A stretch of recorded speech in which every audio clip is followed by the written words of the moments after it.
Okay, let's dive right into this. Welcome to today's Explainer, where we're going to conduct a strategic postmortem on, honestly, one of the most fascinating corporate failures of the digital age, the spectacular rise and dramatic fall of MySpace. Now, look, for anyone sitting in a boardroom today, making those tough calls about product roadmaps, user acquisition, or monetization strategies, the collapse of the internet's very first social giant, it isn't just some ancient history lesson. It is a vital, absolutely crucial case study in exactly what happens when short-term revenue goals completely derail your long-term product vision. To truly understand the gravity of this strategic blunder, we have to look at the financial stakes right out of the gate. $580 million. That was the staggering acquisition cost when the media conglomerate News Corp bought MySpace. And at the time, this was seen as a colossal, landscape-shifting power play. News Corp was acquiring the literal epicenter of internet culture. But as we'll see, that massive price tag ultimately created this immense, unrelenting pressure to recoup the investment. And it was exactly that pressure that would fatally alter the company's entire trajectory. So here is the structural roadmap for our autopsy today. 1. The first social giant. 2. The $580 million acquisition pivot. 3. Trapped by technical debt. 4. The Facebook threat emerges. And finally, number 5, final strategic takeaways. All right, kicking things off with Section 1, the first social giant, or as I like to call it, the cultural monopoly. Before we get into the failure, we really have to respect the absolute scale of their initial success. MySpace was the undisputed king of the early social internet. It was this digital Wild West of self-expression. I mean, remember when everyone had Tom as their first friend? The platform was the ultimate destination for discovering music, customizing your HTML profile, and fiercely, and I mean fiercely, curating your top 8 friends. From an executive standpoint, they achieved the holy grail. They didn't just have users, they had a cultural phenomenon on their hands. They completely owned the attention economy of an entire demographic. Their market dominance at their peak was absolute, which honestly just makes the speed of their subsequent decline so incredibly alarming. Moving right along to Section 2. The $580 million acquisition pivot, monetization versus UX. And this brilliantly illustrates the core strategic schism that destroyed the platform's value.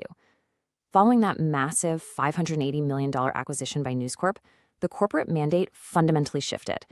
Practically overnight, the strategic focus pivoted sharply away from user experience and directly toward aggressive short-term ad monetization. To hit those sky-high revenue targets, the site became an incredibly cluttered, chaotic mess of banner ads, pop-ups, and sponsored takeovers. The organic, cool vibe that actually brought users to the platform in the first place, it was basically paved over with digital billboards. For business leaders, this is a textbook example of killing the golden goose, extracting value so aggressively that you utterly destroy the underlying asset itself. Which brings us to Section 3, trapped by technical debt, the internal rot. Now, technical debt is a concept that often gets dismissed as just an IT problem, right? But it is actually a massive business liability. Think of it as a rigid underlying architecture that essentially handcuffs your engineering teams, making rapid product iteration basically impossible. As MySpace scrambled to add all this heavy ad tech and quickly patch together new features, their back-end code became incredibly brittle. So when leadership finally wanted to pivot or improve the user experience, well, they simply couldn't. The platform was entirely paralyzed by its own legacy code. If you are an executive today, you absolutely must understand that technical debt isn't just about messy code. It is a literal tax on your company's agility and your future growth. Let's look at Section 4, the Facebook threat emerges. This is really a story about positioning and contrast. So the crucial point is the stark contrast in product philosophy here. While MySpace was bogged down, remaining anonymous, chaotic, and increasingly spam-heavy, Facebook entered the market with a completely different value proposition. Facebook offered a clean, minimalist interface, but more importantly, it demanded a real identity, starting exclusively with verified university email addresses. And this completely drained user trust away from MySpace. Users fled the cluttered, spam-filled environment of MySpace for the pristine, trustworthy, and exclusive digital living room that Facebook had built. It was, without a doubt, a masterclass in competitor positioning. And this front-end advantage was entirely fueled by back-end engineering. Facebook boasted this nimble, agile engineering team that could deploy updates and iterate at lightning speed.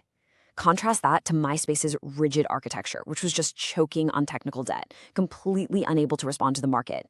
I mean, Facebook could launch a new feature, test it, and refine it in the time it took MySpace just to figure out how to navigate their own paralyzed legacy code without breaking the entire site. In the tech sector, velocity is a massive competitive moat, and MySpace had entirely lost theirs. Finally, Section 5, Final Strategic Takeaways. Let's distill the real lessons for today's leaders. If we synthesize this whole autopsy into actionable directives for product strategists and executives, it really comes down to these 3 pillars. First, prioritizing short-term ad revenue at the expense of user experience is a fast track to ruin. You just cannot sacrifice the core utility of your product to hit a quarterly target. Second, unmanaged technical debt will paralyze your engineering teams. If you ignore the foundation, your entire strategic roadmap becomes literally impossible to execute. And third, trust is the ultimate currency. Anonymous, cluttered, and spammy spaces will inevitably lose market share to competitors who offer clean, trustworthy, and user-centric alternatives. So I want to leave you with a direct challenge regarding your current corporate strategy. Take a hard look at your own roadmaps, your own revenue targets, and your own engineering backlogs, and ask yourself, is your current push for monetization silently creating the technical debt that will ultimately fund your competitors' rise? It's a provocative question, I know. But as the ghost of MySpace shows us, ignoring the balance between revenue, user experience, and technical agility is a $500 million mistake just waiting to happen. Thank you so much for joining me for this explainer. Keep analyzing, keep innovating, and I'll catch you in the next one.